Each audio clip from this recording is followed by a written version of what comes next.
Buenos días. El Centro de Derecho Ambiental y Gobernanza de la Universidad de Strathclyde, en alianza con el Departamento de Derecho del Medio Ambiente de la Universidad Externado de Colombia, les dan la más cordial bienvenida a este webinar sobre litigio climático contra gobiernos en Latinoamérica, caso Futuras Generaciones versus Colombia hacia nuevos horizontes. Nos acompañan en este evento Francisco Síndico, codirector del Centro de Derecho Ambiental y Gobernanza de la Universidad de Strathclyde y director de la Climate Change Litigation Initiative. María del Pilar García, directora del Departamento de Derecho del Medio Ambiente de la Universidad Externado de Colombia. Laura Santa Coloma, directora encargada de la línea de justicia ambiental en De Justicia. Luis Armando Tolosa, juez de la Corte Suprema de Justicia de Colombia. Paola Villavicencio Calzadilla, relatora nacional de la Climate Change Litigation Initiative para Bolivia. Rodolfo Godínez Rosales, relator nacional de la Climate Change Litigation Initiative para México. Y Nora Esther Cabrera Velasco, representante de AJUVES. A continuación, el doctor Francesco Síndico y la doctora María del Pilar García darán unas palabras para dar inicio al evento. Le cedo la palabra a doctor Francesco. Inglés. Y muy brevemente, lo que viene a ser el C2LI es una iniciativa, un esfuerzo, no tanto para fomentar y para decir que litigio y tribunales van a ser la solución para luchar contra el cambio climático, pero sí es una iniciativa para informarse, para saber más sobre tribunales y cambio climático. Y cuando se piensa en tribunales y cambio climático, normalmente se piensa en experiencias de otras regiones, a pesar que ahora en América Latina hay mucho más avances jurisprudenciales. Y cuando el libro, de donde luego sale el C2LI, y voy a poner unos links en el chat cuando termino de hablar, cuando hemos empezado a escribir este libro, juntos con Rodolfo, con Paula, con Pilar, siempre había la idea que esto iba a ser algo más. ¿Qué es este algo más? El C2LI se va a convertir en una página web donde usuarios de todo tipo, investigadores, jueces, abogados, pero también personas que están trabajando en el periodismo, que están interesados en cambio climático y tribunales, pueden acceder y de una forma sencilla y accesible tener informaciones sobre 3 escenarios. El primero es más bien lo que estamos viendo hoy, cuando un individuo o una ONG, la sociedad civil, digamos, quiere llevar a juicio el Estado en cuanto tal por no atajar el cambio climático de una forma eficaz. El segundo escenario es cuando, una vez más, los individuos quieren llevar a juicio o el Estado en general o un departamento para haber autorizado un proyecto que emite más gases de efecto invernadero o, no o hace una mala adaptación al cambio climático. Y el tercer escenario se trata de cuando individuos quieren llevar a juicio una entidad privada para sus actividades en contra del cambio climático. C2LI ve estos escenarios en muchos países de América Latina también, y sobre todo en aquellos países donde no ha habido todavía casos. Y eso es lo de verdad que es novedoso de C2LI. Países como Qatar o países como Namibia, por ejemplo, en América Latina también países como Bolivia, que Paula es nuestra relatora, no han tenido muchos casos, en algún caso, ningún caso, y sin embargo van a estar presentes en C2LI. Así que animo a todo el mundo que está participando en nuestro webinar hoy, que nos sigan. Voy a poner en la página, en el chat, cómo seguirnos. Vamos a lanzar el C2LI en ocasión de la COP26, la Conferencia Internacional de Cambio Climático en Glasgow. Y dejo ahora la palabra a Pilar García de la Universidad Externada de Colombia. Y una vez más, muchísimas gracias por estar aquí con nosotros hoy en día. Pilar. Muchas gracias, Francesco, y saludos a todos los que se conectan con nosotros en este webinario. Quisiera compartir con ustedes alguna historia muy breve de lo que ha hecho el Departamento de Derecho del Medio Ambiente en materia de cambio climático y cómo terminamos haciendo parte de esta iniciativa. Nosotros empezamos hace más de 15 años a estudiar esta problemática desde la perspectiva jurídica, procurando dar claridad sobre algunos aspectos científicos y técnicos básicos que nos permitieran entender qué es el cambio climático, qué institucionalidad se estaba preparando en el país para atender los fenómenos y los efectos que se venían sintiendo en el país ya en esa época, y por supuesto las líneas de política, las líneas normativas nacionales y extranjeras que que estamos viviendo en el marco entonces de ese interés del externado por estos temas de cambio climático.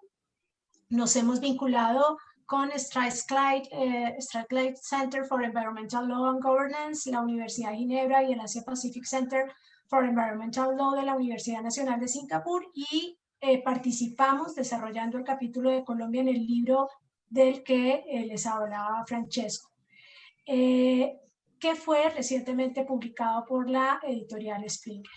Este webinario se integran en una serie de actividades que pretenden expandir la discusión sobre litigio climático en países hispanohablantes.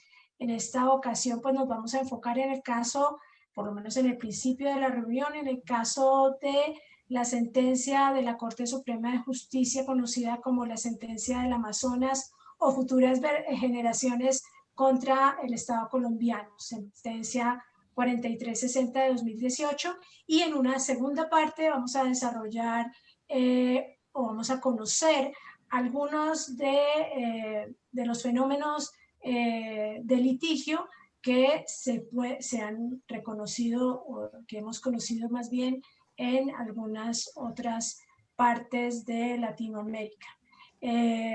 Deseo para todos pues que este sea un webinario muy útil y les agradezco por tomar el tiempo de compartir con nosotros estos momentos de reflexión jurídica. Empezamos entonces, Nicole, cuando quieras. Gracias, doctora Pilar, doctor Francesco. A continuación, Laura Santa Coloma, directora encargada de la línea de justicia ambiental, hará la presentación del caso Futuras generaciones versus Colombia desde la perspectiva de los litigantes. Laura, te cedo la palabra.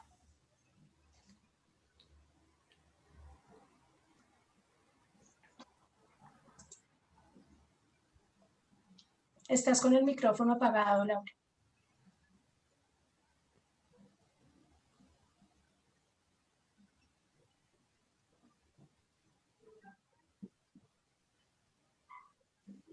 Bien, aló, ¿me escuchan ahora sí? Disculpen. Sí, perfecto.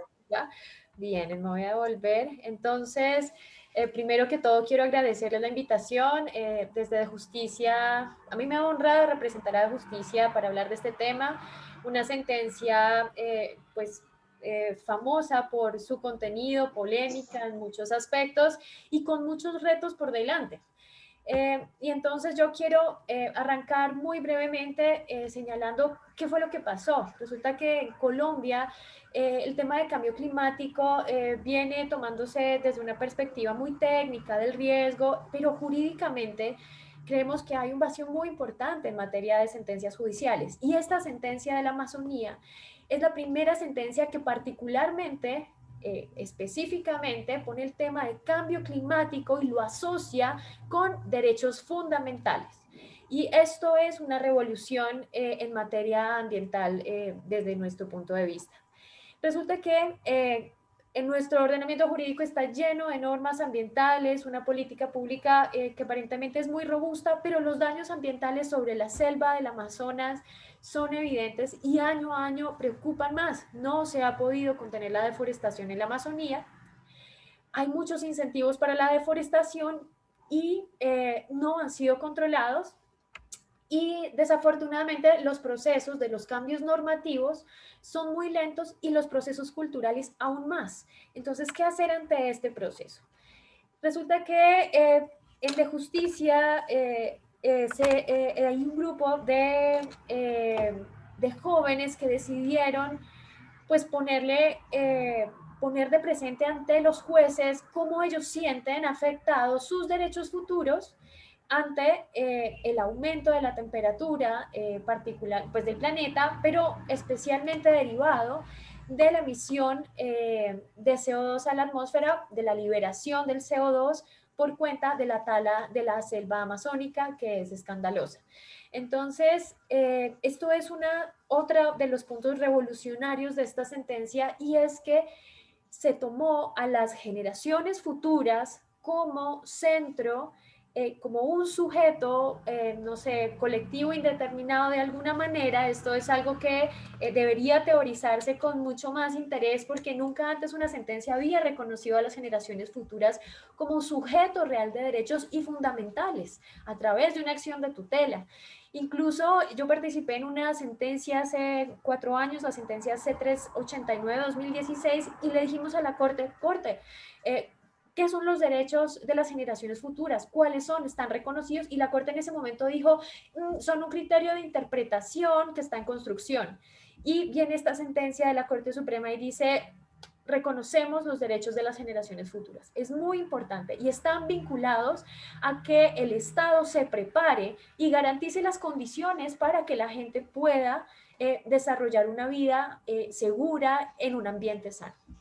Entonces, ¿para qué era? Pues claramente para detener las prácticas que aceleran el calentamiento global, como la degradación del bosque, para que haya una intervención estructural, integral y compleja, porque todos estos problemas ambientales tienen esas características, más aún en el tema de cambio climático, que uno pensaría que en teoría el derecho clásico es casi un daño eventual, lo que lo hace más interesante aún, porque daño y eventual y responsabilidad son temas polémicos dentro de la teoría clásica del derecho civil.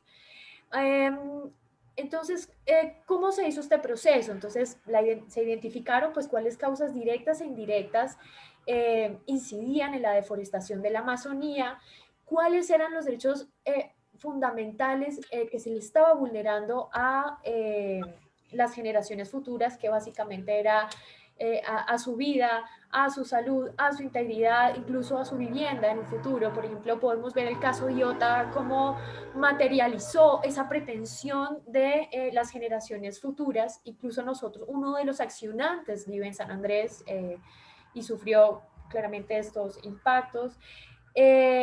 También la necesidad de articular esos enfoques que vienen de afuera, o sea, como que son globales y se aterrizan en el territorio, también con características desde abajo hacia arriba, desde las comunidades, desde sus experiencias, desde su percepción cultural de la naturaleza hacia arriba. Y por supuesto, algo que ha sido muy difícil en todo el proceso es la coordinación de las instituciones públicas y empresas para modificar esas prácticas. Porque todo esto es novedoso, además de lo que ya les he dicho, pues por la protección de los derechos potencialmente afectados, que les mencioné, porque, bueno, sobre las generaciones futuras, y porque además está dirigida a detener unas prácticas sociales y económicas sistemáticas que son las que terminan por incidir en cómo se va a afectar la población hacia el futuro. Y además porque pues claramente no hay cambio climático, no hay jurisprudencia de cambio climático y derechos fundamentales en el país. No se había vinculado esas dos líneas. Y entonces, ¿qué problemas se encontraron en el camino? Esta sentencia fue una sentencia estructural de las denominadas Colombia estructurales.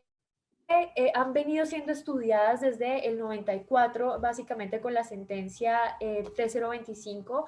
Esta sentencia fue el hito, que fue sobre desplazamiento forzado, y a partir de esas sentencias han venido estructurándose muchas más y se ha venido reflexionando sobre la estructura y sobre cómo hacer seguimiento y cómo dar aplicación a una complejidad de órdenes tan extensa. Entonces, aún continuamos, digamos, hoy en día nosotros hacemos parte de la mesa de apoyo al seguimiento de esta sentencia, y lo que vemos es que esos problemas de pensarse un fallo tan complejo, con tantas causas y tantas consecuencias y actores en un mismo territorio, pues tiene dificultades cuando se van a aterrizar esas medidas y se va a verificar que efectivamente cumplan con su cometido. También otro de los problemas, pues, era que las normas, o es que las normas aún son regresivas, y entonces resulta que, perdón, me pueden avisar cuando se me va a acabar el tiempo, porque si no me paso, porque este tema me encanta. Y, Claro que Tranquila, sí, te Gaby. avisamos. gracias. Entonces, las normas han sido regresivas en tanto que el ordenamiento ambiental colombiano excluye a la gente de sus territorios. Entonces, cuando uno ve el régimen jurídico, por ejemplo, de las áreas de reserva forestal, no se menciona a la gente, no hay usos rurales, por ejemplo, y en las áreas de reserva forestal, y hay que decirlo, las áreas de reserva forestal en Colombia y las demás categorías de protección ambiental ocupan casi o cerca del 50% del territorio continental. En todas estas zonas hay gente. ¿Cómo hacemos para no excluir a la gente que ya está asentada hace décadas en esos territorios? Por ejemplo, no tenemos ley forestal. ¿Qué hacemos con las leyes forestales? ¿Qué hacemos con los permisos de vertimientos y las concesiones que requieren que la gente no esté en zonas de reserva forestal o parques o otras categorías de protección ambiental? Y bueno, dentro de las institucionales se ha visto falta de voluntad política de avanzar, por ejemplo, en el cumplimiento de la sentencia. Ahorita vamos a ver que la sentencia tiene un muy, muy bajo nivel de cumplimiento. No hay presupuesto asignado, no hay indicadores y las medidas, algunas medidas que se han adoptado parecen descontextualizadas, por ejemplo, medidas como los operativos militares que se han venido realizando en la zona, pues han generado una problemática social local muy fuerte porque los campesinos dicen que los están atacando y ellos no son los reales deforestadores, sino son personas que se han asentado producto de además otras violencias que han hecho que migren a esos territorios. Y lo que pasa es que tampoco las acciones tienen un impacto medible. Entonces, todo esto hace que el seguimiento sea muy complicado. Y entonces, ¿qué hacer para que este seguimiento sea mejor?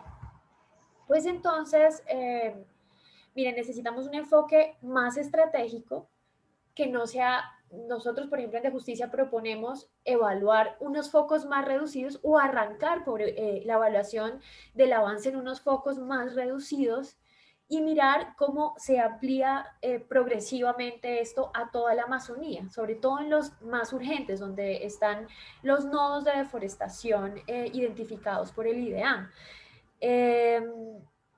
Necesitamos también medir el impacto de las acciones que se están adelantando porque no están medidas. Se necesitan reuniones fijas y cronogramas de cumplimiento que realmente correspondan y se necesita presupuesto asignado por parte de todas las entidades que están involucrados. La identificación, por supuesto, de las funciones de seguimiento de los involucrados y de los participantes.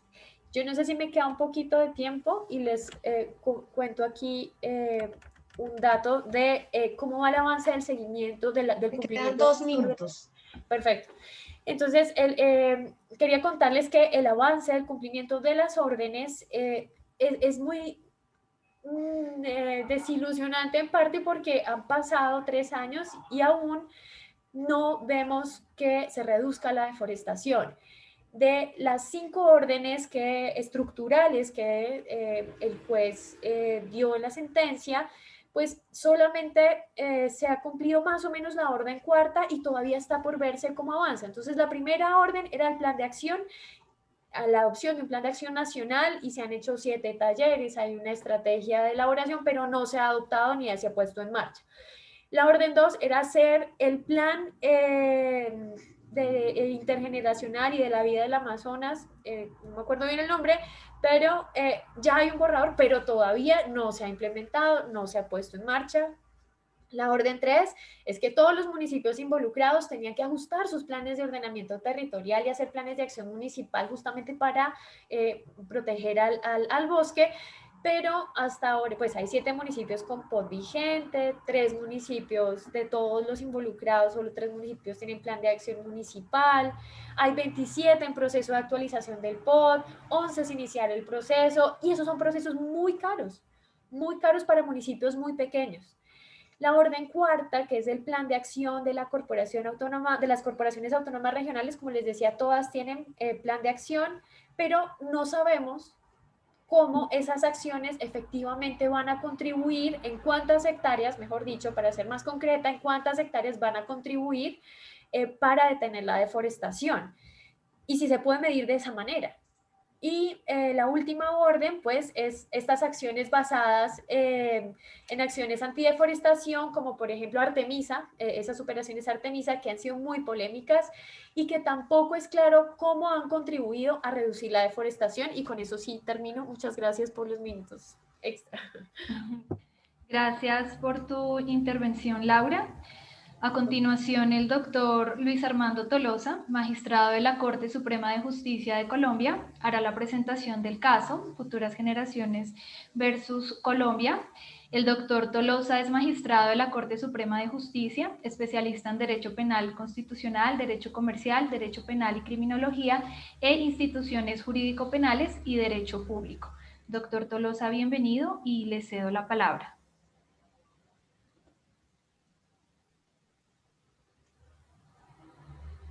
Buenos días para todos ustedes, un gusto estar presente en este foro sobre la justicia climática, sobre los derechos de las futuras generaciones. Creo que sí me están oyendo. Sí, doctor, perfecto. Les agradezco la invitación a este webinario de la Universidad Externado. Debo especialmente agradecerle a la doctora Pilar García, directora del Departamento de Derecho al Medio Ambiente, a la doctora Nicole Gualteros y por supuesto a toda la comunidad universitaria nacional e internacional que se ha aglutinado en este evento y a los distintos participantes. Son muchos los aspectos que pudiéramos tocar en esta sentencia de la Amazonía, donde la Corte Suprema toma la alternativa de declararla sujeto de derecho. Entre los varios aspectos está la búsqueda de un orden público ecológico internacional y, por supuesto, nacional.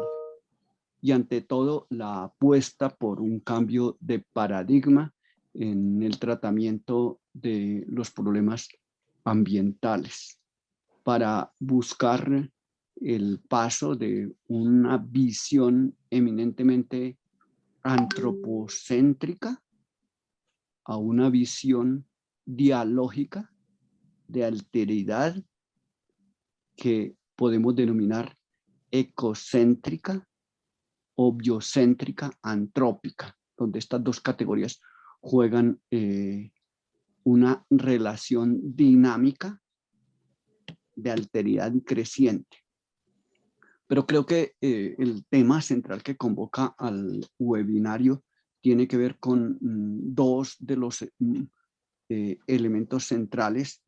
Son muchos los elementos que tocamos allí en la sentencia que procuramos resolver, pero hay dos que me parecen relevantes para los propósitos de este encuentro académico, y uno tiene que ver con el concepto con la justicia climática, y el otro tiene que ver con los derechos de las futuras generaciones. Someramente han venido platicando y la conferencista anterior venía planteando algunos retos y las dificultades que tiene la ejecución de esta sentencia. Someramente quiero indicarles el caso. Se trata de el planteamiento de un litigio de alguna manera estratégico que plantean la ciudadanía colombiana, asesorado por, digo, la ciudadanía y los habitantes del territorio nacional, asesorados por de justicia.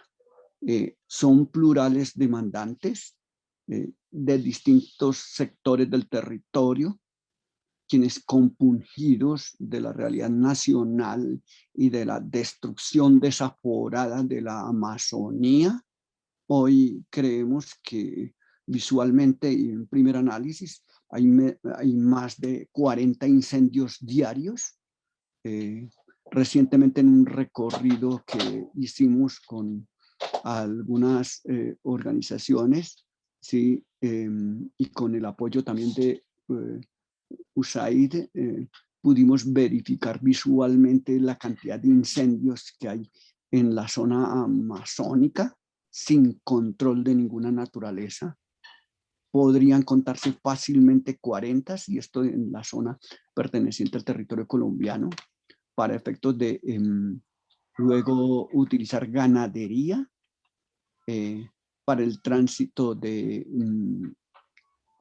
las vías del narcotráfico, para los cultivos intensivos de cultivos industriales como la palma, y la desertificación creciente, y por supuesto para todo la explotación de la minería. La criminalidad en esta zona es rampante a pesar de esta decisión.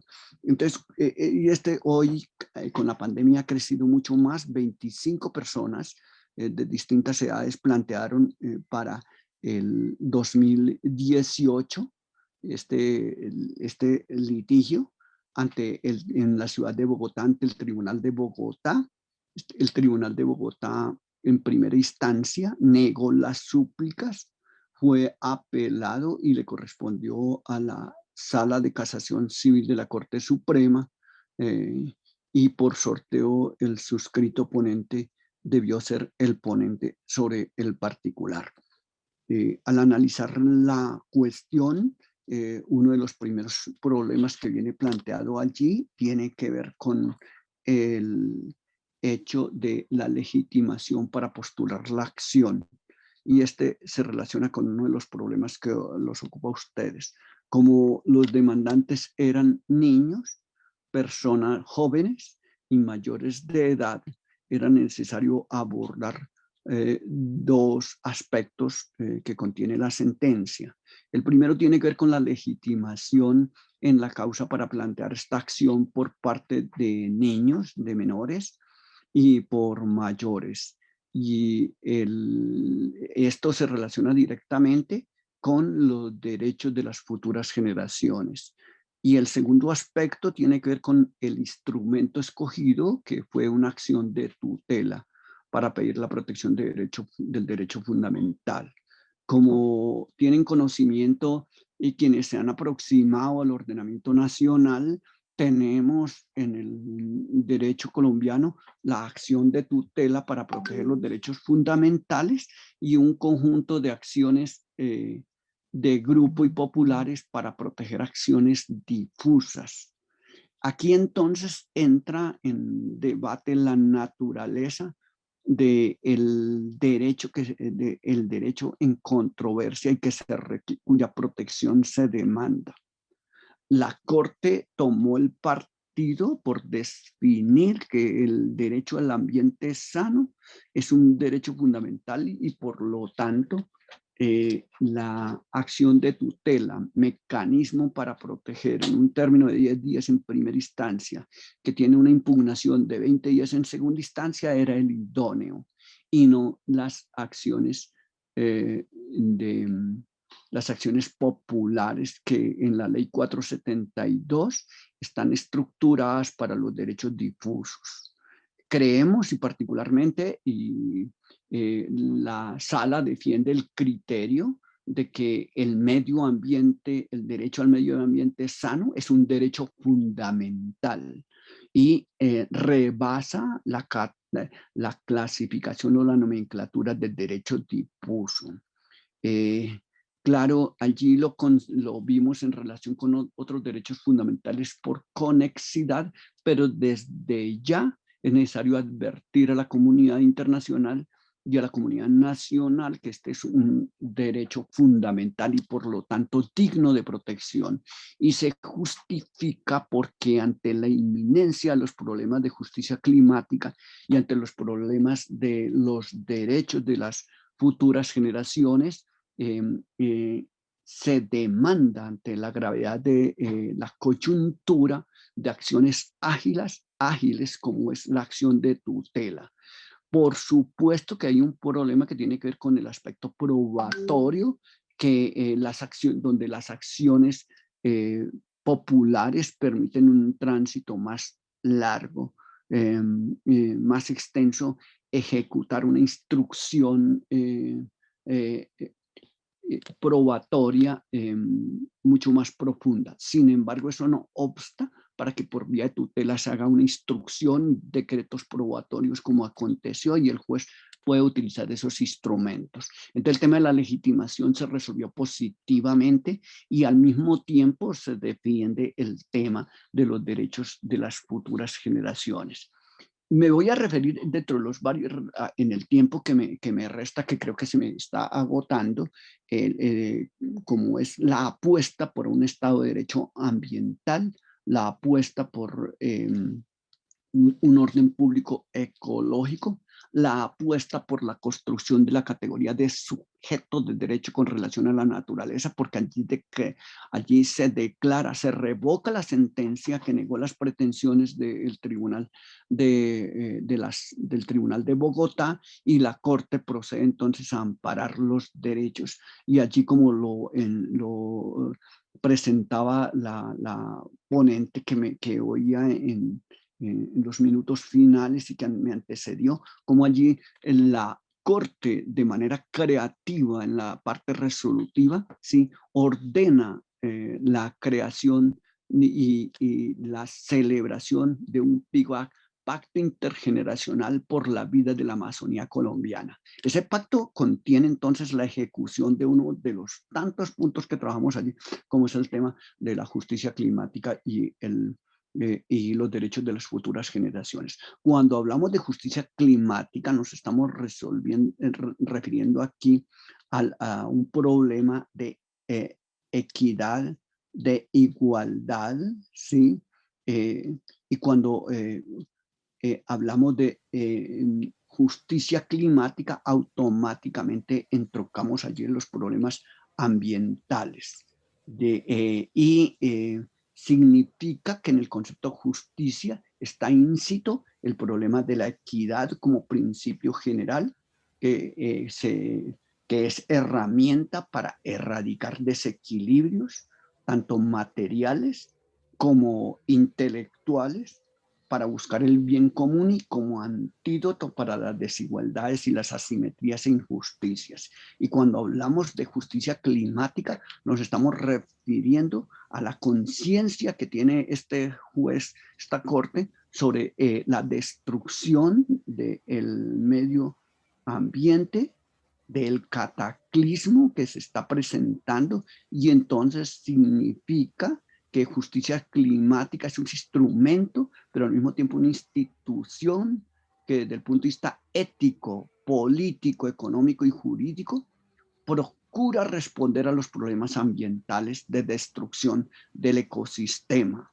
al calentamiento global. En consecuencia, esta justicia no corresponde a un problema meramente científico, ni meramente natural o ambientalista, o a un idealismo de quienes nos encontramos aquí en esta conferencia o en esta reunión, ¿sí?, ni a las facultades de derecho, ¿sí?, ni tampoco hay movimientos vanguardistas extraños. Se trata del despliegue de la justicia que sigue los principios, los valores y los derechos del Estado constitucional, en procura de proteger los derechos de las personas y de las generaciones de hoy, pero también de las que están por venir, por existir.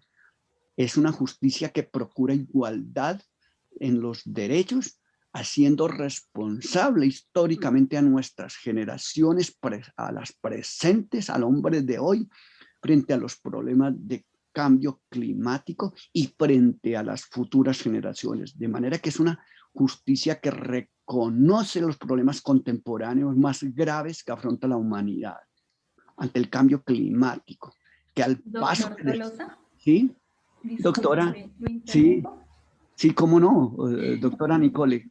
Gracias, doctor. Ya estamos terminando el Bien, tiempo de esa intervención. entonces para ese es el cerrar. primer problema y el segundo, un minutico le quito. Y el segundo Claro problema que que tiene que ver es que esta justicia climática permite abordar la categoría generaciones futuras y darle entidad a las generaciones futuras. Aquí implica rebasar el concepto de sujeto de derecho como el que existe fácticamente, sino ser creativos para entender que mi generación tiene una responsabilidad frente a las generaciones futuras y que se prolonga la vida y que el género humano no es únicamente el de hoy, sino también en el futuro, y de ahí la responsabilidad con nuestros descendientes y la toma de medidas concretas frente a las generaciones futuras. Gracias, doctora. Me quería un poco introducirme en por qué se utilizó el concepto de generaciones futuras y allí lo defendimos explícitamente, y en el pacto precisamente, el PIVAC de que hablaba, pacto intergeneracional, es que es de las generaciones actuales para que dependamos las generaciones futuras, pero al mismo tiempo para que veamos a la naturaleza como un auténtico sujeto de derechos también. Escúcheme que la extensión del punto, doctora. Gracias, doctor Tolosa, por su intervención. A continuación, le cedo la palabra a la doctora María del Pilar García, relatora nacional del Climate Change Litigation Initiative para Colombia. La doctora Pilar es abogada de la Universidad Externado de Colombia, doctora en Derecho de la Universidad de Zaragoza y directora del Departamento de Derecho del Medio Ambiente. Doctora Pilar, le cedo la palabra. Muchas gracias, Nicole, y muchas gracias a los dos conferencistas que me han precedido, a los que, por supuesto, les pido que se queden aquí un minuto para que hagamos estas pequeñas reflexiones a través de unas preguntas generadoras o impulsoras que creo que nos van a servir para conocer algunos detalles que pueden haberse quedado ahí en el tintero, magistrado y Laura. Creo que es importante que ahondemos un poco más. La primera pregunta que me gustaría hacerle, y voy a empezar por el magistrado porque sé que está en este momento en sala y tiene muy cortito el tiempo, es desde su perspectiva, doctor Tolosa, ¿cuáles son los principales efectos de la sentencia? ¿Qué es lo que ustedes han podido verificar desde la Corte Suprema de Justicia? Doctora Pilar, buenas tardes o buenos días. Muchas gracias por haberme invitado acá. Mire, esta pregunta, yo creo que el primer efecto que tiene la sentencia es un efecto de conciencia colectiva, crear conciencia colectiva sobre la necesidad de hacer justicia climática, ¿sí?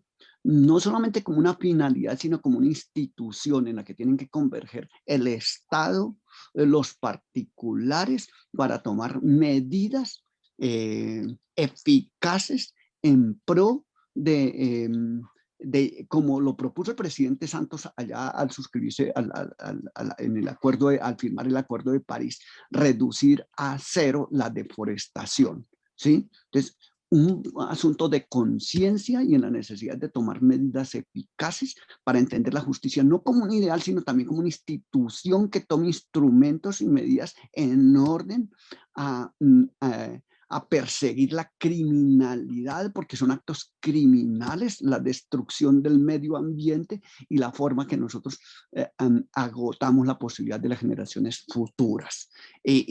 Creo que uno de los efectos muy importantes es que en la sentencia se trata de una sentencia que se construye desde la comunidad y desde los sujetos afectados, porque los sujetos afectados en la parte resolutiva celebran una convención, se ordena que celebren una convención, un acuerdo, un contrato, un pacto con medidas de corto, largo, ¿sí?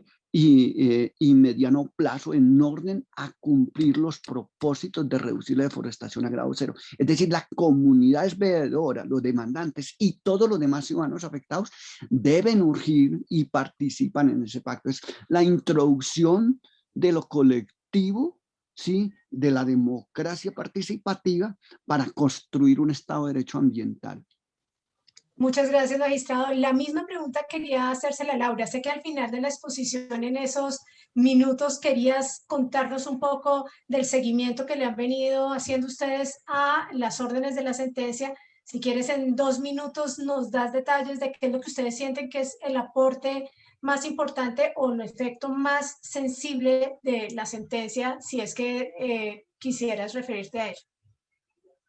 ¿Estás con el micrófono apagado? Sí, siempre me pasa, perdón. Para mí varios efectos, tres en principio yo resaltaría. Uno, poner en el debate público la relación entre cambio climático y amenaza a derechos fundamentales de las personas. Ese me parece un aporte necesario, además, para que la academia y los jueces lo continúen profundizando y construyendo y apuntalando para mostrar que sí hay una relación directa y que es necesario el involucramiento de los jueces porque definitivamente los tiempos de la política y del legislativo no coinciden con el avance del aumento de la temperatura del planeta. Ese, por un lado. De otro lado, yo diría que el reconocimiento de las generaciones futuras como sujeto de derechos me parece fundamental, asignándole puntualmente derechos fundamentales y que la tutela sea un mecanismo eficaz para proteger sus derechos asociados al medio ambiente sano y a un clima seguro, aun cuando la sentencia no lo diga tan en estricto sentido, pero sí es una conclusión clara de este fallo. Y un tercero es que logró convocar a toda la institucionalidad vinculada para que se siente a hablar y se articule para mirar cómo van a hacer para detener la deforestación, siendo ellos los que tienen hoy concretamente los mecanismos y el poder para hacerlo. Perfecto, muchas gracias. Eso me permite también llegar a la segunda pregunta que quería como que generar algún debate. Desde el seguimiento que ustedes vienen haciendo, ¿cuál ha sido la respuesta de los habitantes de esta región amazónica frente a la sentencia? ¿Qué sienten ustedes que han podido verificar? ¿Cuál es la reacción de aquellos que en el territorio se ven afectados con las órdenes? Magistrado, tiene usted la palabra. A ver, en diálogo que hemos tenido con habitantes de algunas regiones y con autoridades locales, la respuesta realmente ha sido positiva. El problema es la eficacia de la respuesta, ¿sí? Por parte de las autoridades. En general, por parte de la población que habita, ¿sí? La respuesta ha sido positiva porque ellos requieren de instrumentos de que necesitaban que el juez mirara el sector y pusiera atención en un problema donde se destruye el hábitat y el ecosistema de aquellas comunidades y por supuesto de todos nosotros, sí, porque el problema que ocurra en Chernobyl afecta a Bogotá o el que ocurra en Leticia o en el Guaviare afecta a París o afecta a Japón. Entonces, el problema puso, como decía la doctora Laura, el debate como aspecto de primera atención. Lo miran positivamente. Eventualmente podrían señalar las comunidades que no tuvieron participación. Nosotros convocamos, la acción viene planteada de esa manera, de los demandados. El demandado era el Estado y el demandante era de justicia. Sin embargo, convocamos organizaciones, pero el PIBAC implica que las mismas comunidades tienen vocería en la participación del PIBAC en el pacto, de manera que ellas están allí y pueden intervenir, porque es una sentencia abierta a participación, con la participación de los demandantes y de todas las generaciones, ¿sí? De hecho, de justicia hizo convocatoria de miles, de cientos de miles, más de 60.000 personas para efectos de que participaran en la construcción del plan. De manera que las comunidades aborígenes deben hacerlo porque lo que estamos protegiendo. El problema es desde las autoridades, la eficacia de la sentencia. La sentencia también ha sido recepcionada en todos los países que integran la cuenca amazónica. por las autoridades judiciales y por las comunidades. Por ejemplo, en el Perú, en el Ecuador y en Brasil. Porque el problema que vivimos nosotros es un problema común que converge. Y para ello se necesitaba que por parte de un juez de algunos de los países que integra la cuenca tomara una medida o pusiera a los estados a pensar. Y también en la comunidad internacional la sentencia fue bien recibida porque hemos participado en algunas reuniones con integrantes de plenipotenciarios de otros países que han puesto atención, pero nosotros, y particularmente ante el conocimiento del grave problema, requerimos a la comunidad internacional para que urja al gobierno nacional y a las autoridades locales para que no se quede en un mero canto, porque ocurre que se cierra una carretera y al día siguiente hay abiertas miles de carreteras. Muchas gracias, magistrado. Gracias, perdóneme, lo interrumpo, pero es que me está diciendo acá Nicole por el interno que se me agotó el tiempo. Me excusa, doctora Pilar. Le voy a dar la palabra a Laura para que en un minuto nos diga desde su perspectiva cómo sienten las comunidades esta sentencia. Prende el micrófono, por favor.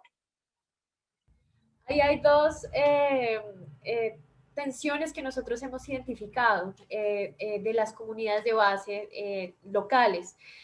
Una está en cabeza de los campesinos de la zona que recibieron inicialmente la sentencia con mucha expectativa, porque claramente están interesados en que su selva se conserve.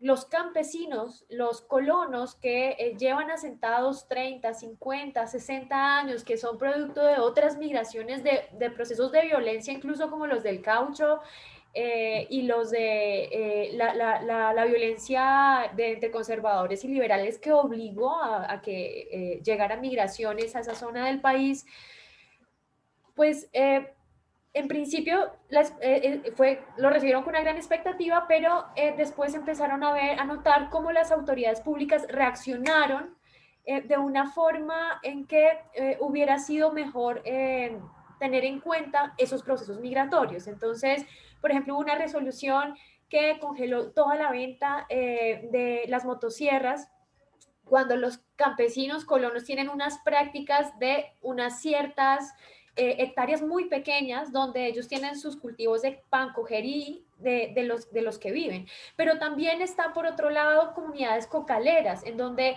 el acuerdo de paz juega un proceso muy importante y el cumplimiento de los acuerdos de paz juegan un papel muy importante. La sustitución de cultivos de uso ilícito juega un papel determinante. Y también llega Artemisa y entonces dicen, no, ¿por qué nos atacan a nosotros que somos los pequeños campesinos y no a los grandes acaparadores de tierra que meten el ganado y que finalmente son los que deforestan 100, 200, 1000, 400, 1000 hectáreas y nosotros nos quedamos, digamos, somos el punto más frágil de la cadena? Y de otro lado, las comunidades indígenas que no han sido convocadas en todo el proceso y que piden ser convocadas como los guardianes de la Amazonía. Entonces, creo que en ese punto de justicia ha encontrado esos dos problemas. Muchas gracias, Laura, y muchas gracias al magistrado por estas breves reflexiones. Sé que el tiempo nos apura mucho, así que las preguntas que nos están llegando por el chat esperamos poderlas cubrir en el momento final de mayor discusión. Les agradezco a los dos por permitirnos escucharlos un poco más con estas preguntas y cedo la palabra a Nicole para que sigamos con el programa. Gracias, doctora Pilar, gracias, doctor Tolosa, y gracias, doctora Laura, por sus intervenciones. A continuación tendremos la discusión sobre iniciativas en desarrollo y posibles proyecciones de la estrategia en otros países de la región, a cargo de la doctora Paola Villavicencio Calzadilla, relatora nacional del Climate Change Litigation Initiative para Bolivia, quien es jurista boliviana, doctora en Derecho, especialista en Derecho Internacional del Medio Ambiente y Cambio Climático. Igualmente participará en esta conversación el doctor Rodolfo Godínez Rosales, relator nacional del Climate Change Litigation Initiative para México, quien es doctor en Derecho por la Universidad Nacional Autónoma de México con maestría en Derecho Ambiental por Queen Mary University, y la doctora Nora Esther Cabrera Velasco, representante de Ajubes, quien es abogada en litigio constitucional, administrativo y estratégico. Igualmente es activista interesada en las agendas de medio ambiente y género. Doctores, les cedo la palabra. Muchísimas gracias. Creo que empiezo yo en el orden que se había establecido. Me permití hacer unas pequeñas láminas para explicar la parte que me encargaron. Entonces, si me lo permiten y me confirman que se ve bien lo que estoy reproduciendo, entonces iniciaría. Está perfecto, gracias. Yo les voy a platicar y agradezco primero el espacio que se me da a mí, pero para ser la voz de esta estrategia de litigio que nace de las juventudes mexicanas y de esta preocupación real que existe actualmente en México de que no estamos generando políticas públicas que nos permitan mitigar los gases de efecto invernadero y adaptarnos al cambio climático. Entonces agradezco que se nos dé la voz para plantear y platicarles de esta estrategia de litigio del movimiento Jóvenes por Nuestro Futuro. En ese sentido, me gustaría dividir esta presentación y estos 7 minutos que tenemos en 3 partes. El primero sería hablar del contexto, en qué contexto es en el que nos encontramos en México, para explicar de qué se tratan estos litigios climáticos de las juventudes mexicanas.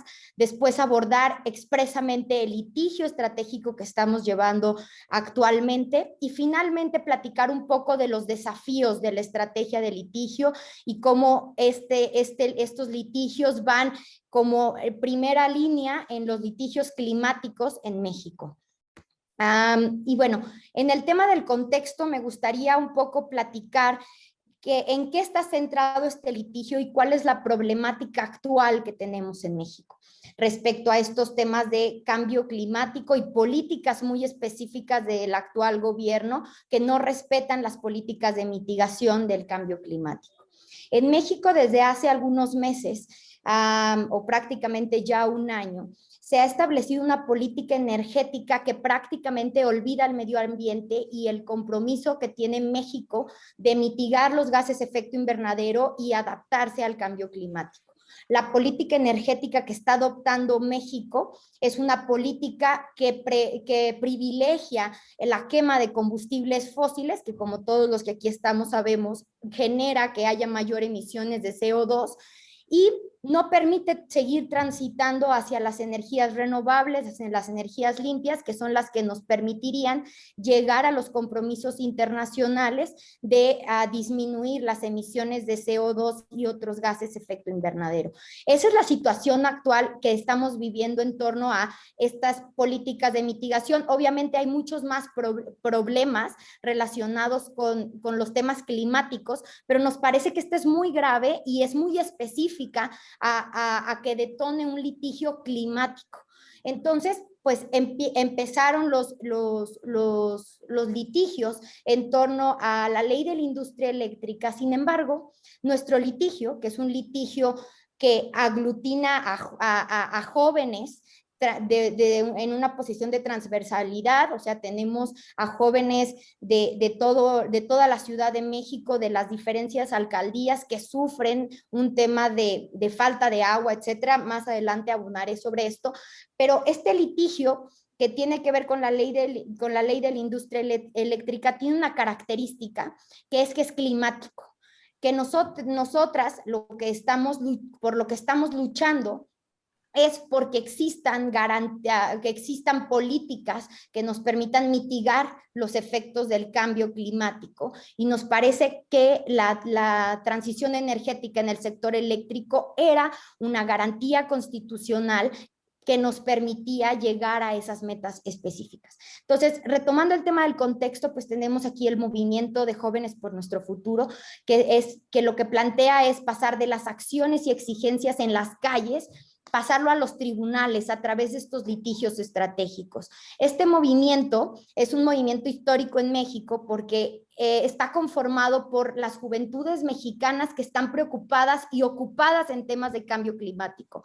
En este movimiento están más de 30 entre ONGs y colectivos de jóvenes, porque aquí lo voy a decir rápido, pero hay muchos colectivos, como pasa en otras partes del mundo, que no están constituidos todavía como asociaciones civiles, pero que realmente realizan actividades para mitigar, ¿no?, los efectos del cambio climático, y entonces a estos son a los que estamos representando a través de estos litigios. Asimismo, hay cientos de jóvenes en lo individual que forman parte de este movimiento, que repito, es un movimiento, un frente común de jóvenes, transversal, que hay personas de Iztapalapa, de Iztacalco, de diferentes partes de la Ciudad de México, que nos permiten hablar de una problemática común que hace muy emocionante este litigio. Como ya lo comentábamos, el antecedente es la ley de la industria eléctrica, que termina con la transición energética en el sector eléctrico en México, lo cual, como ustedes saben, es algo gravísimo en temas medioambientales y de avance en las políticas de mitigación del cambio climático. Necesitamos una transición energética, eso es incuestionable. Tan es incuestionable que nuestro litigio tiene una característica muy específica, que es que lo que estamos peleando está reconocido expresamente en la Constitución. Nosotras lo que estamos peleando es que la transición energética en el sector eléctrico es una garantía constitucional para el ejercicio de un medio ambiente sano, porque se constituye como una política de mitigación de los efectos del cambio climático. Entonces, en esta estrategia de litigio, que lo planteo como estrategia de litigio porque lo que se decidió en este frente común fue presentar 2 demandas de amparo que son un mismo frente, pero que van cumpliendo objetivos diferentes en cierta medida por tiempos relacionados a litigio climático. ¿Cuáles son los planteamientos principales de este litigio? Son 2. Primero, lo que ya les decía de la transición energética en el sector eléctrico es una garantía constitucional para el ejercicio del derecho humano a un medio ambiente sano, al ser una política de mitigación. Y la segunda es establecer, y este me parece un tema bien interesante y muy bonito para la comunidad internacional, es establecer que los jóvenes mexicanos tienen un interés legítimo, un standing, para demandar al Estado mexicano políticas climáticas que permitan mitigar y adaptarnos al cambio climático. Estamos estableciendo que los jóvenes, en su condición de jóvenes, nos encontramos en una posición diferenciada bajo el principio de sustentabilidad. Bajo el principio de sustentabilidad nos corresponde un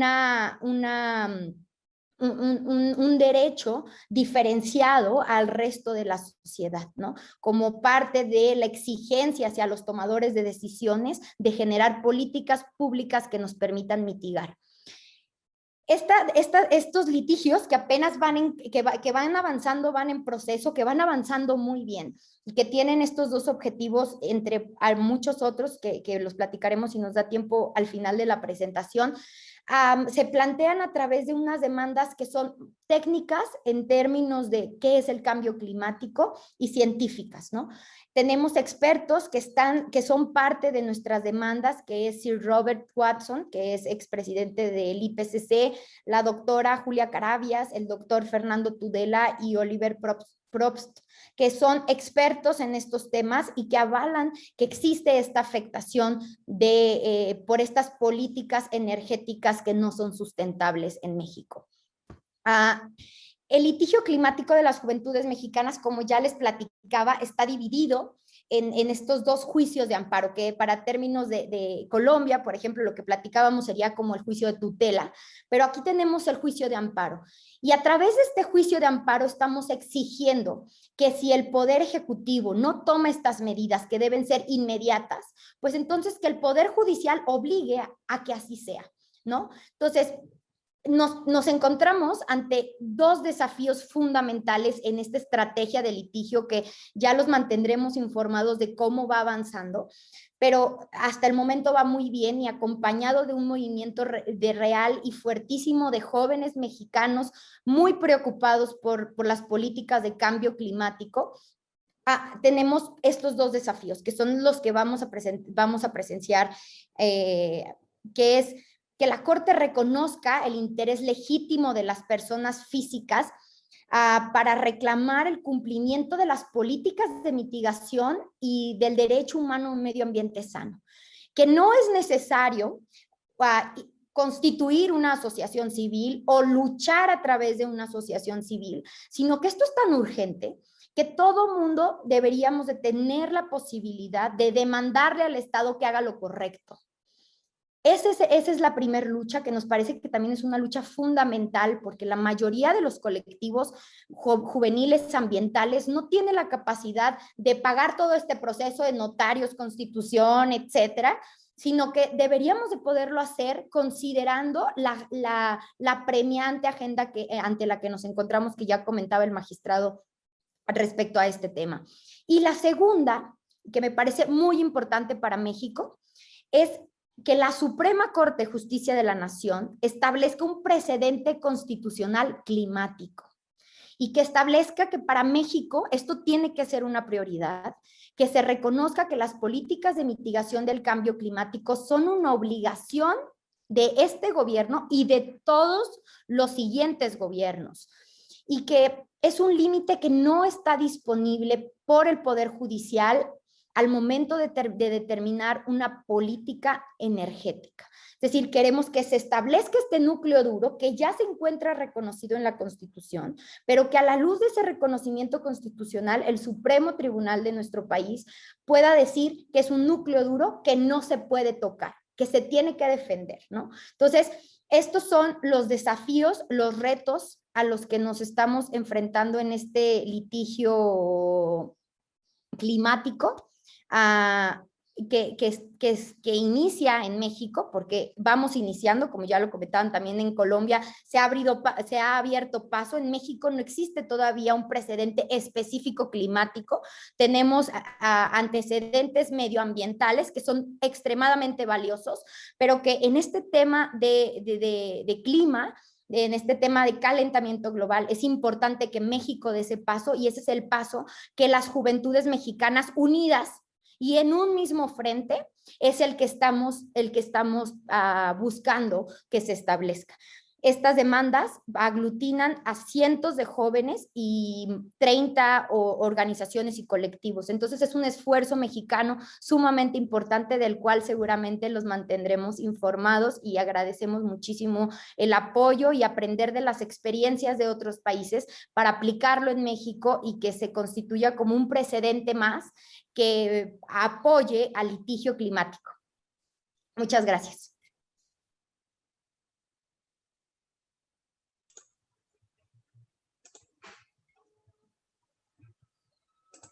Pues muchas gracias, Nora. Ven mi presentación, supongo. Sí. Gracias. Señor. Servidor Rodolfo Godínez, soy relator especial para el tema de cambio climático de parte de México. Es una iniciativa que, como Francesco dijo en la mañana, estamos desarrollando desde hace varios años.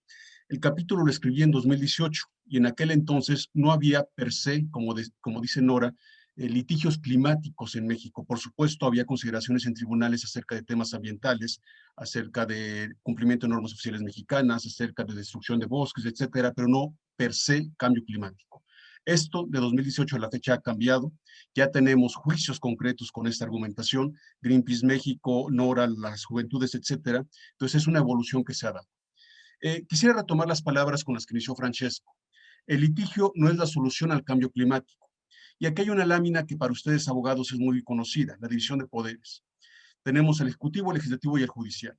Como ustedes saben, los tratados internacionales son negociados y ratificados por el Poder Ejecutivo, y las leyes puede tener una iniciativa, por supuesto, el Ejecutivo, pero también en particular el Legislativo. Tenemos entonces acciones por parte de dos poderes de gobierno, el Ejecutivo y el Legislativo, que no han sido suficientes. En otras palabras, tenemos conferencias de las partes de la Comisión Marco de Naciones Unidas sobre el Cambio Climático, tenemos reuniones como las cumbres climáticas, la más reciente del pasado 22 de abril convocada por Biden, en donde los gobiernos negociamos metas y negociamos diversos sistemas para la implementación de dichas metas. Sin embargo, como aquí se ha dicho y Laura lo mencionó y el propio magistrado, el seguimiento y la implementación no es la adecuada. Luego entonces, y aquí lo reitero en este primer círculo, el Poder Ejecutivo tiene estas facultades de negociar y ratificar tratados, entre ellos el Acuerdo de París, la Comisión de Cambio Climático, etc.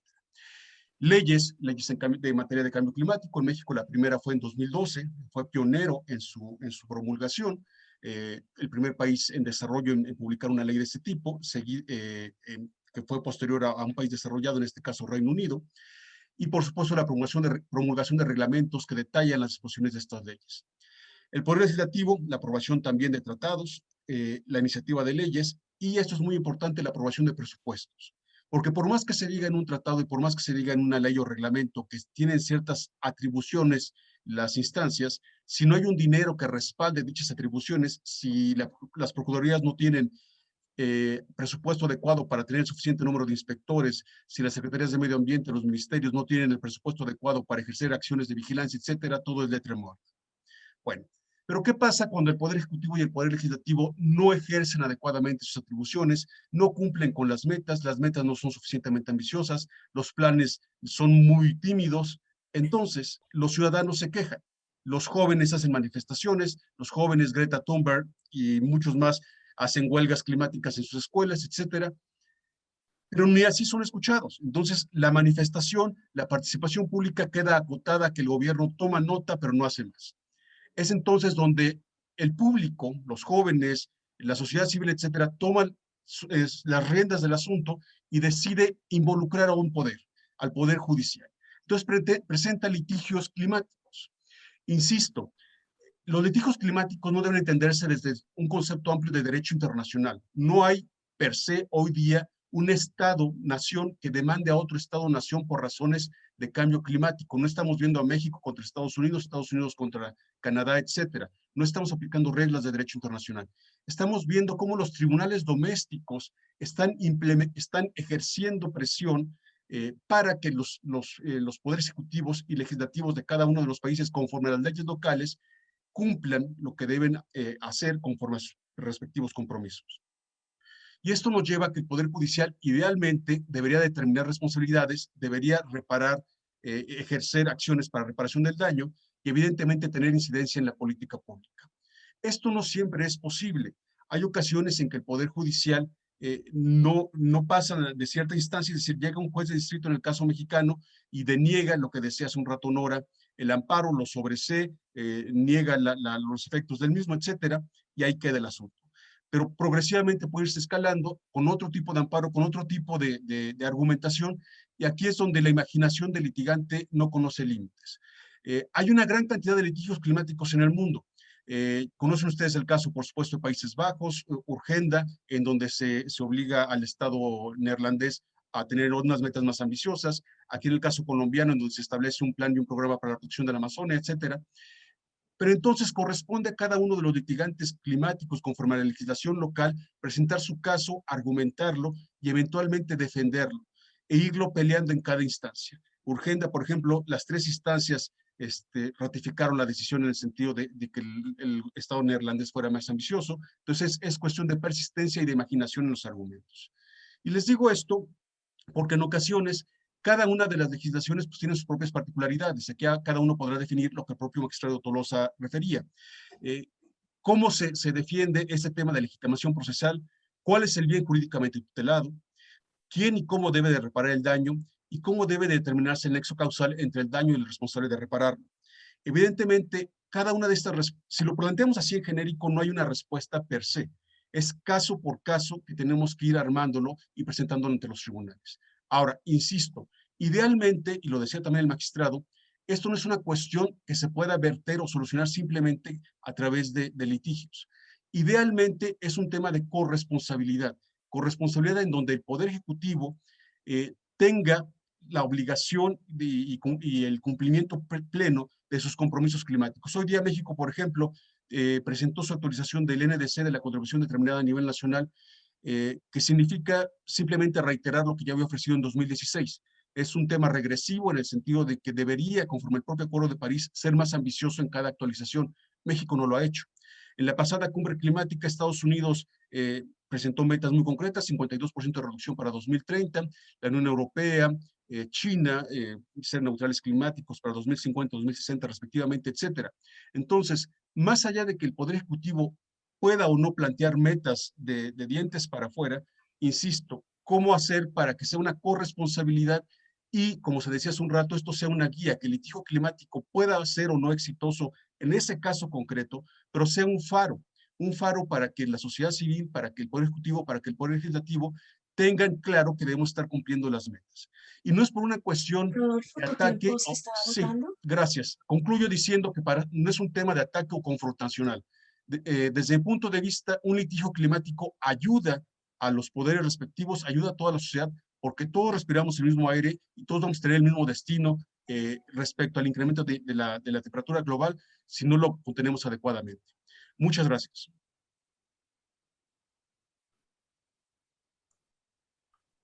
Gracias, Rodolfo, Nora, y a todos los compañeros con los que estamos compartiendo este debate tan interesante.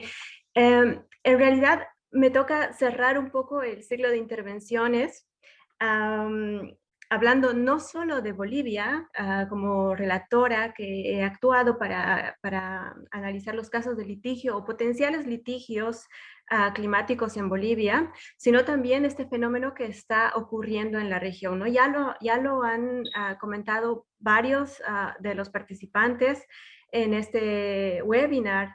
Estamos como región, estamos siguiendo un poco esa tendencia, ¿no? A nivel global de enfrentar a los poderes, especialmente ejecutivo, a tomar decisiones, a activar los mecanismos que sean necesarios para enfrentar la crisis climática a la que nos encontramos. Y lo decía bien Nora, una crisis, y también lo decía el magistrado, que si bien es global, es asimétrica, ¿no? Y me gustaba mucho, por ejemplo, la puntuación que hacía el magistrado Tolosa y también Nora, al indicar que si bien hablamos del cambio climático, tenemos que entender que todos estos litigios, al menos en América Latina y en el sur global en general, se enmarcan dentro de lo que es la justicia o la búsqueda por la justicia climática, ¿no?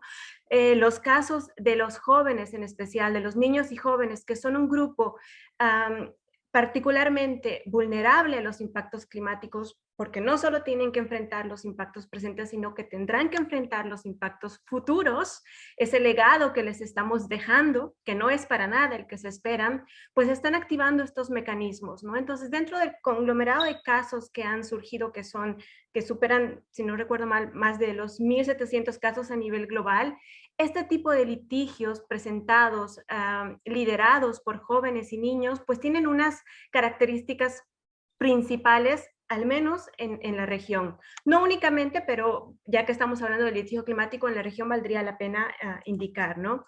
Se está trasladando su lucha, como hemos visto, bien desde las calles hasta los tribunales. En Bolivia no hay per se un caso que tenga el cambio climático en el centro de las demandas, no se ha presentado, a pesar de que, como voy a ir explicando, podría haber una arena fértil para eso, ¿no?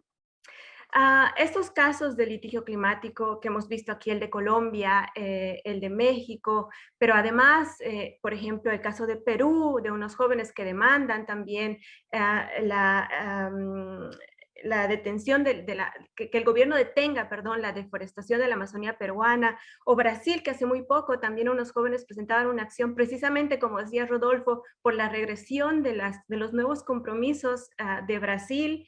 Bueno, Brasil presenta una NDC, unos nuevos compromisos climáticos conforme al Acuerdo de París, más o menos repitiendo los objetivos que había señalado en su primer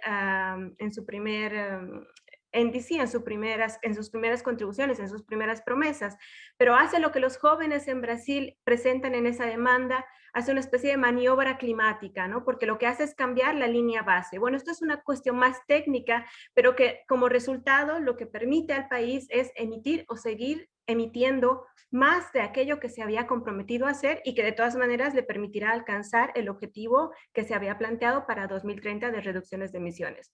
¿Qué quiero decir con esto? Que bien enfrentemos una situación en concreto, o la protección, por ejemplo, de un ecosistema, como en el caso de la Amazonía, bien enfrentemos una política concreta, como el caso de Perú, como el caso, perdón, de México, una ley en concreta, o en el caso de Brasil, de nuevos compromisos, nos encontramos frente a unos casos que están priorizando la protección de los derechos, se basan en los derechos. Estamos haciendo en América Latina, todos estos casos reflejan el uso que se está haciendo de los derechos humanos para precisamente respaldar los argumentos de los demandantes, ¿no? Y no resulta ciertamente novedoso en tanto que la región ha constitucionalizado el derecho al medio ambiente en muchas de las regiones del país, en muchas de las constituciones de los países, así se refleja, pero es que además también tratan de manera exclusiva la vulnerabilidad de los derechos de los niños y de los adolescentes. Una cuestión particular en el caso de los litigios climáticos, porque si bien hablamos de los derechos fundamentales de todas las personas, a términos de impacto, además de sufrir la agresión por el cambio climático o por las políticas climáticas, los niños, niñas y adolescentes también sufren el impacto a sus derechos reconocidos por su condición de niños y de vulnerabilidad.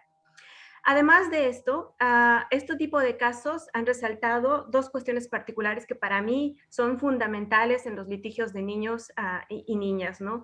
Que es la lucha, la defensa de esos derechos de aquellas generaciones futuras, que no son otras más que también, o más bien están conformadas por los niños y jóvenes de hoy, ¿no? Se está dejando ese concepto abstracto de futuras generaciones como aquello que está reconocido más allá de cuestiones morales o éticas también en las normativas de nuestros países, en las constituciones en muchos casos, pero se está pasando de ese concepto abstracto, incluso vago, de responsabilidad a concretizar cuáles son los derechos de esas futuras generaciones, ¿no? Ya no hablamos solo... Sí, perdón. Ya estamos terminando con el espacio de intervención. Vale. Ok, acabo en unos minutos. Pues además de resaltar esto, el carácter intergeneracional de la crisis climática se está vinculando con la protección de la naturaleza a la cual se le está reconociendo derechos. En el caso de Bolivia, por ejemplo, no hay ninguna acción climática de este tipo, pero el reconocimiento de los derechos de la naturaleza podría dar lugar a ello, ¿no? Tenemos limitaciones, por supuesto, en este tipo de acciones, tenemos obstáculos que aquí han salido y pueden ser un poco el común denominador. Estos obstáculos judiciales de la legitimación, del nexo, Rodolfo lo decía bien, dependerá de cada caso en particular y de la legislación nacional de cada país, cómo diseñar una acción precisamente para reclamar mayor acción a los gobiernos.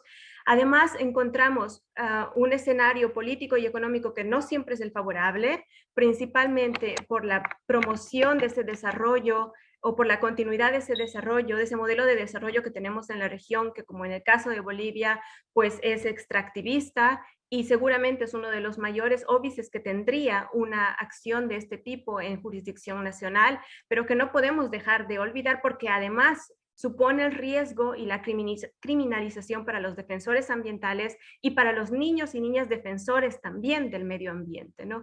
En cualquier caso, de este conjunto de casos que se han analizado hoy, de los que se han presentado en otras jurisdicciones, sí que cabe resaltar lo que ya se ha reiterado aquí, ¿no? No estamos frente a la única herramienta, el litigio climático es una de las herramientas necesarias seguramente para la gobernanza climática, pero no es la única. Necesitamos de abogados creativos, de tribunales creativos, pero además progresistas y conscientes de esa gravedad a la que se están enfrentando frente a la pasividad de los otros poderes públicos, ¿no? Yo lo dejo ahí y en el debate continuamos.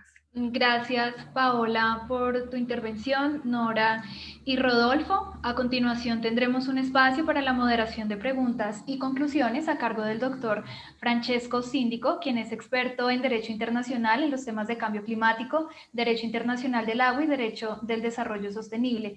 Es fundador y codirector de la Climate Change Litigation Initiative, como también de la Strathclyde Center for Environmental Law and Governance. Francesco, te cedo la palabra. Muchísimas gracias, Nicole. La verdad que desde un punto de vista de alguien que no es de Colombia, no vive en América Latina. Yo he aprendido muchísimo hasta ahora y todos los asuntos que se han comentado y todas las observaciones me han parecido muy interesantes.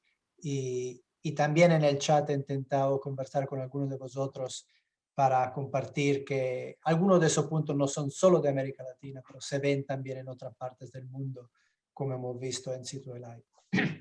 Ha habido muchas preguntas en el chat, he intentado recolectarlas y voy a pedir, he identificado, digamos, alguna pregunta para cada uno de los ponentes y vamos a intentar terminar este webinar con un debate entre nosotros. Si veo que hay alguna pregunta más, voy a intentar también verla, pero obviamente el tiempo no es ilimitado. Voy a empezar con una pregunta que voy a poner tanto a Nora como a Laura. Y es una pregunta que me interesa porque es uno de los aspectos prácticos de cuando se plantea a alguien llevar a juicio, en este caso un gobierno, pero en general cuando se trata de temas de cambio climático ante los tribunales. Y la pregunta es la siguiente: ¿cuáles son los principales obstáculos judiciales que impiden el desarrollo de los litigios climáticos? Por ejemplo, legitimación, carga probatoria, derecho tutelable, nexo de causalidad. Y creo que eso es interesante porque, claro, estamos en una situación donde en el caso de justicia, de Laura, el asunto ya ha terminado, digamos, estamos en la implementación de la sentencia, y en el caso de Nora y de la Asociación de Jóvenes en México, estamos en una etapa, digamos, inicial. Así que voy a preguntarle antes a Laura y luego le daré la palabra a Nora. Laura. Bien, yo lo primero que pensaría es qué tipo de litigio, porque dentro de los litigios climáticos, según las normas procedimentales del país, puedes tener muchos tipos de litigios. Entonces, por ejemplo, puede ser un amparo individual, que es el caso de la Amazonía que estamos tratando hoy, o de litigio colectivo, que yo hasta la fecha no conozco ninguna sentencia que hable sobre el cambio climático y su impacto sobre los derechos colectivos. De hecho, la primera instancia que resolvió esta acción de tutela dijo que no debía proceder acción de tutela, que es el amparo individual, sino debía irse por un amparo colectivo, porque afectaba de igual forma a toda, digamos, a toda la nación, a todas las generaciones futuras, porque eran derechos difusos. Todo esto está para discutir. Creo que el principal obstáculo es que tenemos que construir las categorías jurídicas, tenemos que incluir a los jueces en esas discusiones para formar criterios y tener acuerdos claros sobre qué tipo de litigio es el litigio que se va a tomar los estrados, porque estos no van a ser los únicos litigios. Esto es apenas un abrebocas de lo que se viene, porque los impactos del cambio climático cada vez son más evidentes, cada vez son más cercanos. Y cada vez hay más razones para acudir a los jueces porque los legisladores no están representando los intereses efectivamente de la gente. Entonces, ese para mí sería el primer punto, como los conceptos teóricos, unos acuerdos sobre conceptos teóricos dentro de las jurisdicciones. Lo otro que yo diría es la carga probatoria, en efecto, digamos, probar que una determinada actividad, empresa, que recaiga en alguien esa responsabilidad, en el Estado, ¿en quién? Hay muchos factores que confluyen y las responsabilidades son compartidas, pero no son o sea, son diferenciadas, no son diferenciadas, en fin, esa es otra discusión. ¿Y qué derechos tutelables? En efecto, es la vida, pero las generaciones futuras no existen hoy, les va a afectar la vida. El daño cierto es un problema, creo yo, como esta teoría clásica del daño ambiental es un problema y el desafío es revisar esa teoría del daño clásico ante los desafíos que las generaciones futuras, que el reconocimiento de las generaciones futuras como sujetos de derecho en estricto sentido, pues traen para no solamente la teoría jurídica, sino para todo el funcionamiento del sistema jurídico. Ok, muchísimas gracias, Laura. Y Nora, en las discusiones que habéis tenido dentro de tu equipo, digamos, ¿cuáles son los asuntos jurídicos? Otra vez, la pregunta es nexo de casualidad o otras cuestiones procesales que de verdad no te dejan dormir por la noche, digamos. Coincido con Laura, que lleva camino recorrido en esto y que ha ido viendo cuáles son las problemáticas de consensos judiciales, ¿no? Porque creo que el planteamiento es claro, necesitamos que haya más formas de que se garantice que no siga aumentando la temperatura de la tierra. Y esto lo estamos haciendo de todas las formas posibles, pero necesitamos más consenso judicial. Y lo primero que a mí se me viene a la mente como un problema, que es el primer problema que estamos viviendo en México, es el tema del interés legítimo o del standing, en donde hay que estar constituidos como una asociación civil o hay que cumplir con ciertas formalidades para poder representar un derecho que por definición es colectivo y es difuso, ¿no? Que es el medio ambiente sano. Y entonces, bajo nuestra concepción, y ese es nuestro primer litigio, que es litigar para litigar, creemos que este standing no debería de estar reservado a las ONGs, ni debería de estar reservado a las asociaciones, sino que es un standing que deberíamos de tener todos los jóvenes por la condición diferenciada que tenemos. Y este standing debería de verse reflejado en que no tenga que ver con un daño, y eso me lleva al segundo problema, que es el tema de la causalidad, que es que no tenga que estar vinculado con un daño directo, sino que se reconozca que la crisis climática es un daño directo que todos deberíamos de tener la facultad de estar exigiendo que no tenga el impacto que va a tener, ¿no? Entonces, el primer punto va a ser el tema del interés legítimo. En este caso, y aquí comento cuál es la problemática que tenemos en México actualmente y por qué promovimos 2 juicios de amparo. En un juicio de amparo tenemos la legitimación lista, porque son asociaciones civiles que ya tienen una legitimación reconocida en términos del derecho doméstico, y tenemos una demanda firmada por jóvenes exigiendo su derecho a poder litigar por propio derecho bajo un concepto de que se reconozca que pueden luchar por un derecho colectivo y difuso, que era lo que decía Laura, ¿no? Que es este consenso de entender que el daño en su concepto tradicional no es el que tiene que aplicar para efectos de litigio climático. En el tema de prueba, creo que esperemos, en México vamos a ver cómo va a funcionar el tema de la prueba, pero nosotras sí estamos exhibiendo testimoniales juradas de expertos tanto nacionales como internacionales que pueden vincular este daño, porque no queremos que ese sea una salida, ¿no? Sí lo estamos haciendo, pero creemos que el tema de prueba no debería estar a discusión porque el cambio climático es un hecho probado, ¿no? Entonces, creo que nos iremos enfrentando a cuáles son las problemáticas, pero hoy por hoy lo que no nos deja dormir es la legitimación, que se vaya a reconocer esta legitimación y el vínculo entre cambio climático, política energética como garantía para mitigar los efectos del cambio climático y jóvenes exigiéndolo, ¿no?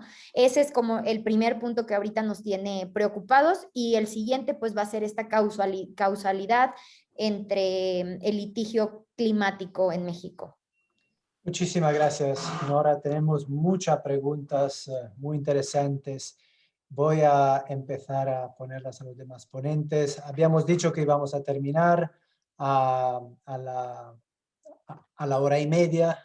Hemos llegado a eso. Os pido, por favor, que nos dejéis por lo menos otros 5 minutos, igual 10, pero no nos vamos a robar mucho más tiempo, pero el debate es muy interesante y merece la pena seguir un poco más. La siguiente pregunta es para Paula y es, yo creo, importante porque, claro, ahora estamos hablando de casos en Colombia, en México, pero América Latina tiene una corte regional también, sobre todo de derechos humanos, muy activa, que también desde fuera de América Latina se conoce bastante bien, en temas de medio ambiente, sobre todo también con el Advisory Opinion sobre derechos humanos y medio ambiente de hace unos años. Entonces, la pregunta que le hago a Paula es, ¿cuál es el rol de los tribunales regionales de derechos humanos en el litigio climático? Y si Paula quiere, igual puede decir algo también sobre el contexto europeo, que sé que no es de donde viene, pero aquí lleva unos cuantos años e igual puede apuntar algo de ahí. Si te pido, Paula, sé que se podría hablar horas y horas de eso, pero si podemos hacer tanto yo las preguntas más breves, así que eso es un recordatorio para mí, pero también para vosotros unas contestaciones un poquito más breves y así podemos hacer más preguntas. Paula. Gracias, Francesco. Bueno, en realidad, sí, como decías, ¿no? A partir de la opinión consultiva de la Corte Interamericana, por ejemplo, y los casos que se están presentando en Europa, sí que podemos decir que el rol que está jugando, todavía, aunque no tenemos decisiones en el caso europeo, sí que se les está dando la oportunidad de poder avanzar en esa línea en la que están avanzando otros tribunales, ¿no? En el caso, por ejemplo, de Europa, de los niños que demandan a unos países europeos precisamente por su falta de ambición, será el Tribunal Europeo de Derechos Humanos quien tendrá que resolver, y asuntos como la legitimación y demás tendrán que ponerse a debate para ellos, ¿no? En el caso de América Latina, bueno, hemos avanzado bastante, especialmente desde la última opinión consultiva, y además, yo me animo a decir un nuevo episodio que podría abrir seguramente un capítulo nuevo en la litigación climática a nivel al menos regional, es el propio acuerdo de Escazú, ¿no? Que podría permitir y dará seguramente paso a estas nuevas acciones. También si pensamos en las actualizaciones de las NDCs a nivel nacional, seguramente que también podría tener un espacio por ahí, ¿no? Muchísimas gracias, Paula. Y veo que también en la chat se ha mencionado el acuerdo de Escazú, que entiendo entró en vigor desde hace muy poco. La siguiente pregunta la voy a dirigir a Pilar. Y el juez mencionó, si no me equivoco, que uno de los asuntos que también, o uno de los aspectos jurídicos que también sale a la luz en el asunto de que hemos hablado en Colombia, es la cuestión de derechos de la naturaleza. Esto es un tema que también aquí en Europa se habla mucho, lleva temas muy apasionantes, hay gente que se muere de ganas para verlo aquí también, otros que no lo entienden muy bien y otros que son muy escépticos. Así que quería preguntarte, Pilar, y otra vez podemos hablar horas de esto, pero si solo podías apuntar, sobre todo para el público en el webinar que igual no es de Colombia, hasta puede ser de otros continentes, ¿cuál es el aspecto de derecho a la naturaleza pertinente en el asunto que hemos estado hablando en Colombia y tu opinión al respecto? Bueno, muchas gracias, Francesco. El tema de derechos de la naturaleza es un asunto, que se viene discutiendo mucho y que efectivamente, por lo menos para el caso colombiano, ha estado impulsado por decisiones de los jueces. Particularmente nace de manera fuerte. Muchas gracias. Muchísimas gracias. Ahora, perdón, que es que he estado oyendo algún ruido aquí. Nace entonces con una decisión bien importante en un caso que se conoce como caso del río Atrato, en donde se le reconocen a este río, a su cuenca y afluentes derechos. 4 derechos en particular, pero digamos que el problema que vemos en esta creación de categoría jurídica, así como lo decía Laura en algún momento, es la falta de contenido de esa categoría jurídica. Por supuesto, desde el punto de vista simbólico, trae un efecto importante el reconocimiento de derechos, pero desde el punto de vista práctico de qué es lo que implica que la naturaleza tenga derechos, aún la categoría no está completa. No sabemos si, por ejemplo, el reconocimiento de derechos a la naturaleza implica la negación de autorizaciones, permisos ambientales, si implica la absoluta imposibilidad de desarrollar proyectos, obras o actividades en espacios donde hayan sido declarados estos derechos. Por tanto, una crítica que hemos venido haciendo, especialmente desde el grupo de investigación que lidero, es que necesitamos que si esta categoría, como parece ser por lo menos en Colombia, va a ser permanentemente utilizada en casos de afectación medioambiental, pues necesitamos también de los jueces y, ¿por qué no?, del legislador, que nos llenen de contenido esa categoría de derechos. Así como cuando hablábamos de derecho humano al agua y no sabemos muy bien hacia dónde íbamos, y la observación general número 15 nos dio luces de su contenido, pues podríamos llevarlo a este caso, derechos de la naturaleza, y llenar de contenido la categoría, porque más allá de la afirmación que seguramente en una primera vista parece positiva, en la práctica la categoría no nos permite avanzar suficientemente de la manera en la que está construida hoy. Esa es por lo menos mi posición al respecto. Muchas gracias, Pilar. Mi última pregunta es para Rodolfo. Y estamos hablando de cambio climático, asuntos ante los tribunales, pero claro, si el cambio climático no fuera verdad o no fuera tan grave, ¿por qué estamos metiéndonos en esta parafernalia jurídica, política, económica? Entonces, también es importante terminar haciendo hincapié sobre si esto es verdad, si es antropocéntrico y todo.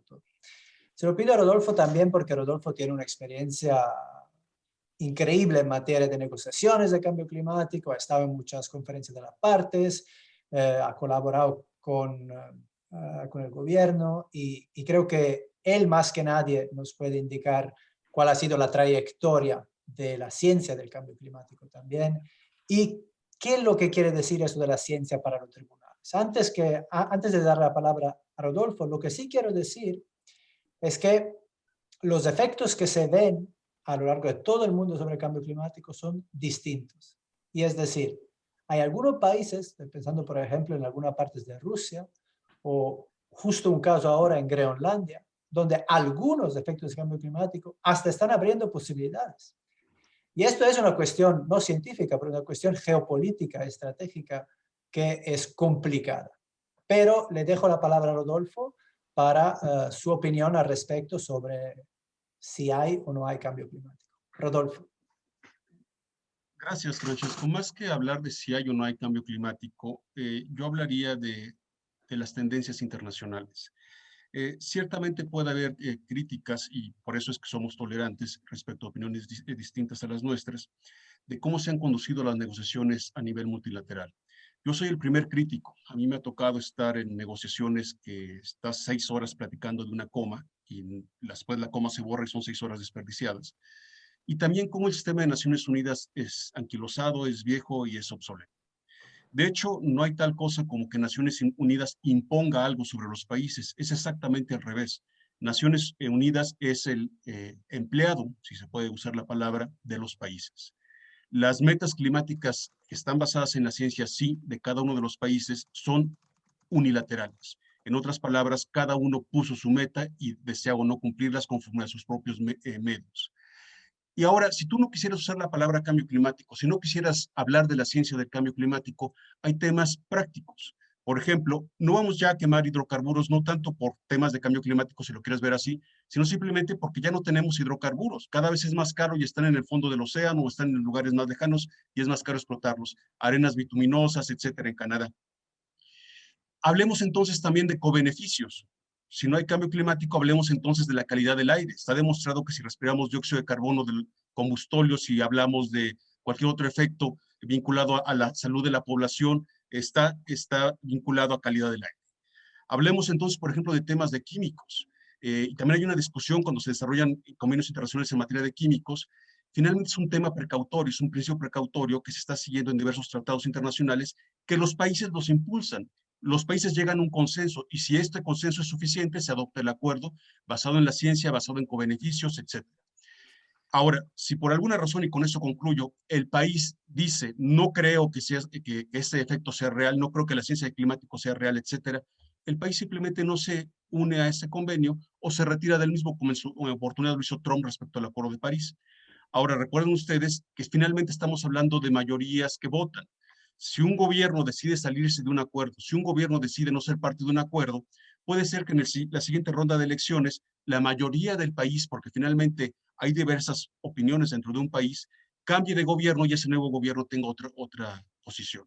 Entonces, hablemos de ciencia y cambio climático. Yo tengo mi opinión, por supuesto que la apoyo y hemos seguido negociaciones basadas en la ciencia, Pero si no queremos hablar de ciencia y cambio climático, hay muchos otros cobeneficios que nos llevan a cambiar del paradigma de desarrollo, de hablar de crecimiento verde, de hablar de economía verde y de un mundo futuro mejor para nuestros hijos. Gracias. Muchas gracias, Rodolfo. Con eso llegamos al término de este webinar. Le voy a dejar la palabra a Nicole para que lo termine de forma formal, pero antes de darte la palabra, Nicole, solo quería dar las gracias una vez más a la Universidad Externado de Colombia, a todos los ponentes y también a todos los participantes que han contribuido a un chat muy vivaz y muy interesante. En el chat veréis que mi colega Gastón Medici Colombo os informa que ese es el primero de 2 webinars que organizamos con universidades, amigos y colegas en América Latina. El siguiente va a ser en junio con la Universidad de Chile sobre temas no tan disimilares. Ahí vamos a hablar también del asunto que se está planteando ahora en España y también de nuevos desarrollos también en América Latina.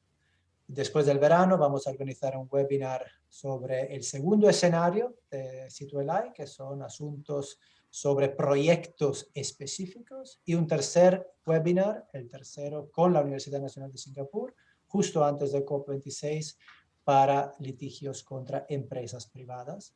Y eso nos llegará a noviembre de 2021 en Glasgow para el lanzamiento de SituLI, al que vais a estar todos invitados. Seguro que va a haber una forma virtual también de hacerlo, aunque esperemos que se pueda hacer también de forma presencial. Nicole, muchas gracias y te dejo la palabra. Bueno, Francesco, gracias. Y a todos los asistentes agradecemos su participación en este webinar y esperamos que nos puedan seguir acompañando en futuros eventos del Departamento de Derecho del Medio Ambiente de la Universidad Externado de Colombia. Buena tarde para todos.